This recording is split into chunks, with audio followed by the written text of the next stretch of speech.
Tu sais, parfois on se sent financièrement en retard, même si on travaille très dur. On a souvent l'impression de jouer à un jeu que l'on ne peut pas gagner, un jeu perdu d'avance. Et si je te disais que tu ne joues peut-être pas au bon jeu?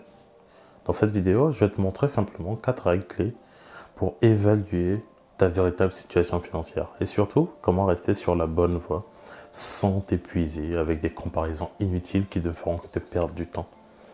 La plupart des gens jouent au jeu de statut.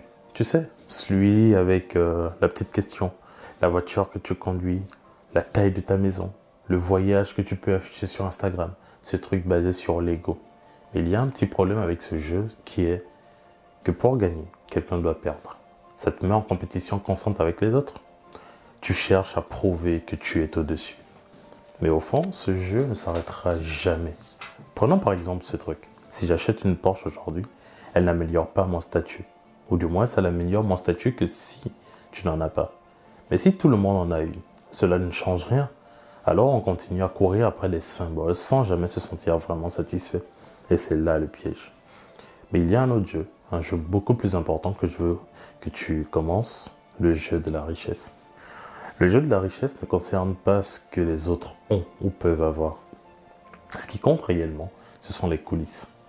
L'argent que tu investis dans un actif, le business que tu essaies de développer, ou du moins l'argent dépensé dans ton propre développement personnel. Investir n'est pas qu'une question d'argent. Ce jeu ne s'arrête pas à des possessions matérielles. Il s'agit de créer la liberté de vivre selon tes propres termes, la liberté de vivre selon tes propres règles. Cette liberté, tu peux l'atteindre. Et la vérité, c'est que si tu veux te concentrer sur ce jeu, tu vas réaliser que tu es peut-être déjà bien plus avancé que tu ne le penses. Parce que le jeu du statut, c'est comme une bande d'annonce dans un film. Prenons cet exemple. Ça montre les meilleurs moments, mais ça cache tout le reste. Les gens riches que tu admires ont souffert dans l'ombre. Une question fréquente, comment devrais-je gagner pour être bien? Combien devrais-je gagner? En moyenne, si on prend un cas un peu plus éloigné que la France, au Royaume-Uni, le salaire annuel est de 27 000 environ, tandis qu'aux États-Unis, on peut avoisiner les 60 000. Mais ces chiffres importent-ils vraiment? C'est la question que l'on devrait se poser.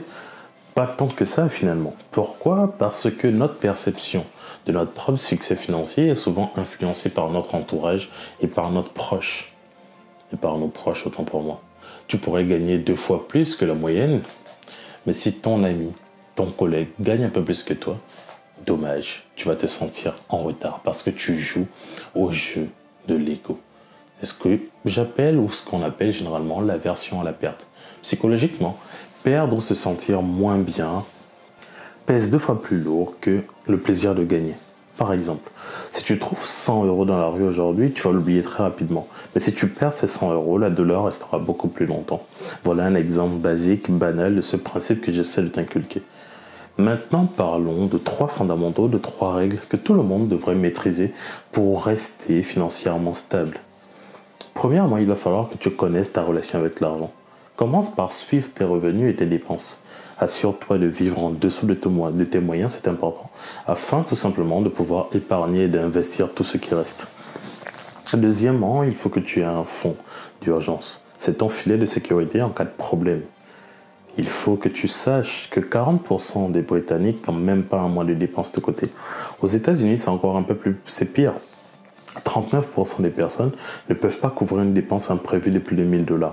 En France, avec l'éducation financière qu'on a, ça devrait être pire. Troisièmement, assure-toi d'avoir au minimum 1 mois d'épargne. Et pour finir, il va falloir que tu apprennes à gérer tes dettes. Avoir une dette peut rapidement devenir un point insurmontable.